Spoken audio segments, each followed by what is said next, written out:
Hey guys, I wanted to give you a quick video on the belt squat machine since it's our newest addition at the gym, and what it's good for, why you might use it, and the purpose kind of behind it, and for you not to be intimidated by it.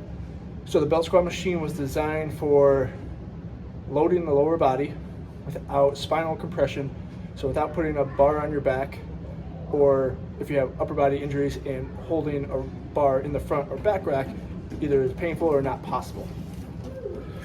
All right, so the most common thing, or what you'll see the most on, is doing normal squats or belt squats on here.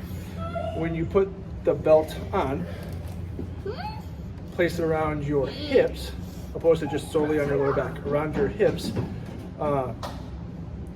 it may squeeze a little bit of extra cushion that you might have on your hips. It's okay.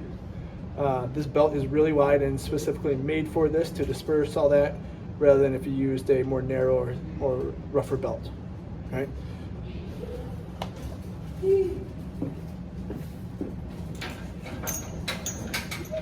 So there's a bunch of different widths based on whether you're a small or larger person, or bigger waisted or smaller.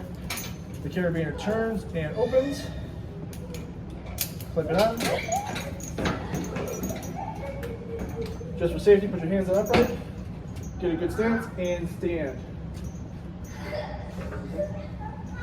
Pull the arms toward you, which is gonna get the safety guard away. So now if I just squat straight down, it's not gonna hit the guard. Put your hands where you feel comfortable. I still prefer that you hold this, so as you squat, it doesn't fall forward. It's not gonna be a straight up and down squat like a normal squat like we normally teach. It's going to be a little bit more of a back and down squat. When you're done, push it forward and it'll catch. So when using this, your squat might be a little different than your normal high bar back squat, which is what we normally teach, right? Or the Olympic squat. So a really straight up and down torso. You will be reaching back a little bit more than normal. Part of the reason why I want your hands on the handles as you sit back and down so you don't fall backwards, but help keep a little bit of control and balance. Right? For some of you shorter athletes, how we adjust this is adjusting this J cup up and down, higher for taller or lower for shorter. That way you have tension on the cable the whole time as you're squatting. Once again, for shorter athletes, if moving that J cup still doesn't allow you to have tension at the end range of motion, so the bottom of your squat, what we can do is build up the floor. So putting plates or our rubber squares on top to make you taller basically. And then so you still have tension at the bottom, because we don't want that cable to get loose when you're at the bottom of your squat. A couple other things, just FYIs about the belt squat machine. When you first start using it, start with a little weight and go up from there.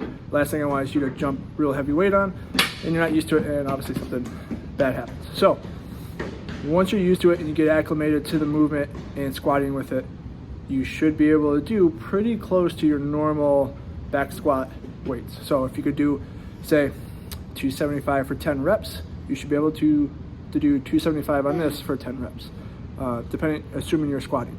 Now, if you're doing other variations like marches or deadlifts, those numbers will obviously vary, and those are also great ways to increase that posterior chain workload, especially like marches, which some of you guys have seen.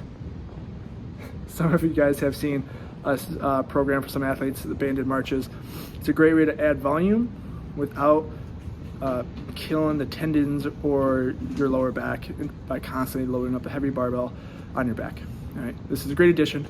If you have questions, grab a coach, try it out, play around with it, all right? You guys got it here, use it. Thank you.